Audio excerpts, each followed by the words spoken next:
अस्सलाम वालेकुम, मैं हूँ फ़राह साग। मेरी वीडियो को आखिर तक देखिएगा, सब्सक्राइब कीजिएगा ताकि मैं ऐसी अच्छी अच्छी वीडियोस मज़ीद बनाती रहूँ। अच्छा, वो हकायत आपने सुनी होगी कि जिसमें एक कश्ती का वाक़या है कि कश्ती में ग़ुलाम बैठा हुआ था और वो बहुत चीखो पुकार कर रहा था, यहाँ तक कि लोग तंग आ गए। फिर एक शख्स उठा और उसने उस ग़ुलाम को उठाकर पानी में फेंक दिया और थोड़ी देर वो गोते खाता रहा। फिर उसके बाद उसको निकाल लिया गया। उसके बाद वो खामोशी से कोने में ला के चुप करके बैठ गया।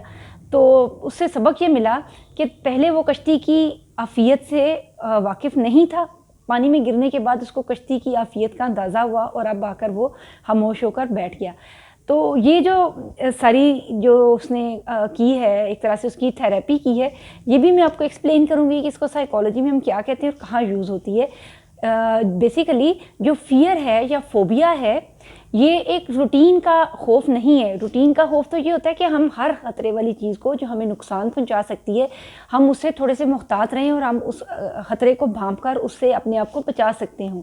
तो आमतौर पर हमें जितना एक हाइट से, मूज़ी जानवरों से, सांपों से, इन चीज़ों से डरना चाहिए, उतना तो हमें खौफ आता ही है। लेकिन कोई भी चीज़ तब फ़ियर और फ़ोबिया कहलाएगी जब वो आउट ऑफ प्रोपोर्शन है टू दी नॉर्मल रियलिटी।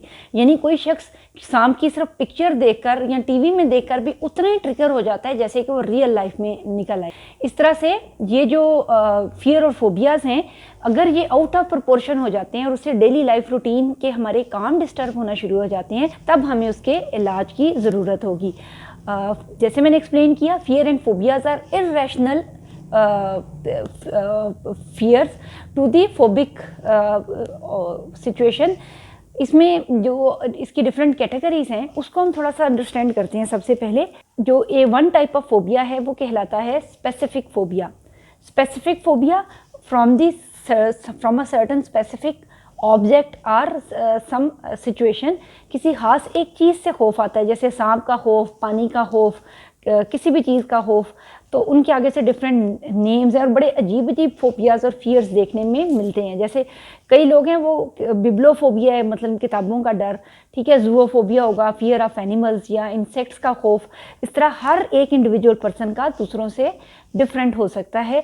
और फियर और फोबिया की पहचान यही है कि रियल में जो चीज़ देखी है, जैसे लड़कियां छिपकली से या काकरोच से ऐसे डरती हैं जैसे कि मतलब वो कोई शेर, बब्बर शेर हो और वो उसको खा जाएगा।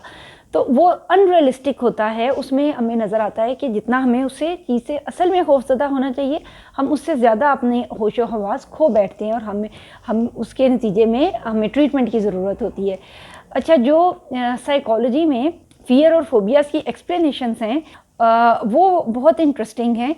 कि जो एक बिहेवियरिस्ट है जिनका नाम J.B. वॉटसन था, वॉटसन ने अपने 6 माह के बच्चे के अंदर सबसे पहले फोबिया इंड्यूस किया। फर्स्ट टाइम ये जब डिस्कवर हुआ ये कि हम खुद से इसको कर भी सकते हैं। जो J.B. वॉटसन था वो प्लास्टिसिटी ऑफ ब्रेन के ऊपर बहुत यकीन रखता था कि दरअसल जितनी भी चीज़ें हम दुनिया में जो आकर हम सीख रहे हैं, फ़ियर और फोबियाज़ उन सीखी हुई चीज़ों में से, और हम जैसा मर्ज़ी किसी के दिल में खौफ डाल लें। जैसा कि एक हमारे पास एक्सप्लेनेशन ये आती है खौफज़दा होने की कि हमें क्यों खौफ महसूस होता है कि कोई ऐसा है ना कि जैसे ये मेरे पास फ्लावर है, अब मुझे सफ़ेद फूल अच्छे लगते हैं, इसके ऊपर कोई भीड़ आकर बैठी हुई है तो मैं इसको हाथ लगाने लगी हूँ तो मुझे भीड़ ने काट लिया है। तो उसके नतीजे में मेरी वो अटैचमेंट जो पहले बड़ी अच्छी थी, फीलिंग थी इस फूल के बारे में, अब वो अटैच हो गई है, पेयर अप हो गई है मक्खी के काटने के साथ। तो अब मुझे इससे खौफ आना शुरू हो गया हुआ है, ठीक है जी। जैसे कि अब हम ये समझेंगे कि ये जो फ्लावर है ये है हमारा एक अनकंडीशनड स्टिमुलस, और मेरी इसके साथ अटैचमेंट या इसके साथ मोहब्बत अनकंडीशनड रिस्पॉन्स है। अब जो मक्खी इसके ऊपर आकर बैठी हुई थी और उसने मुझे काट लिया, तो वो जो पेन है वो अटैच हो गया इस फीलिंग के साथ और वो रिप्लेस हो गया है। इसी तरह से हमें ये नज़र आता है कि जैसे छोटे बच्चे हैं ना जिनको इंजेक्शन से डर लगता है, वो सफ़ेद ओवर कोट पहने हुए कोई डॉक्टर भी आएगा तो भी वो रोएंगे।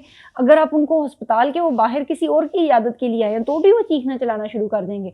और पोलियो के कतरे पिलाने के लिए कोई आ जाएगा तो भी वो रोएंगे। तो वो हर उस चीज़ से जो उससे रिलेट करती है, उसके साथ अटैच है, उसी से वही रिस्पॉन्स शो करना शुरू कर दें जो कि रियल पेनफुल स्टिमुलस के साथ है, यानी इंजेक्शन के साथ है। इस तरह हमारे जहन में हमारी बहुत सी पॉजिटिव चीज़ें भी, प्रेफरेंसेस भी इसी चीज़ के साथ रिलेटेड होती हैं। जैसे मैं आपसे अगर ये पूछूं कि आपकी फेवरेट फूड कौन सी है या आपकी फेवरेट मेमोरी कौन सी है, तो एकदम से आपके जहन में बहुत सी यादों का, अच्छी यादों का एक जहन में आ जाएगा। इसी तरह से अगर किसी से पूछें कि तुम्हारा फेवरेट सॉन्ग कौन सा है, ये चीज़ बहुत ट्रिगर करती है मेमोरीज़ को। तो एकदम, या कोई सॉन्ग प्ले हो रहा है तो आपके ज़हन में ना एकदम से बैक इन माइंड आप चले जाएँगे कि आप किसी के साथ मरी ट्रिप पे गए थे और वहाँ पर रास्ते में ये सॉन्ग लगा हुआ था और आप बड़े अच्छे कंपनी में थे, आप बड़े अच्छे कंपेनियन के साथ थे और अब आपका वो वक़्त बहुत अच्छा था। तो वो सारी पॉज़िटिव मेमोरीज़ आपके ज़हन में आ जाएँगी, तो आपको सॉन्ग अच्छा लगना शुरू हो जाएगा। इसी तरह से यानी जितनी हमारे एटीट्यूड्स हैं ना, प्रेफ़रेंसेस, लाइक्स और डिसलाइक्स हैं, वो कहीं न कहीं इसी अटैचमेंट का नतीजा होती हैं।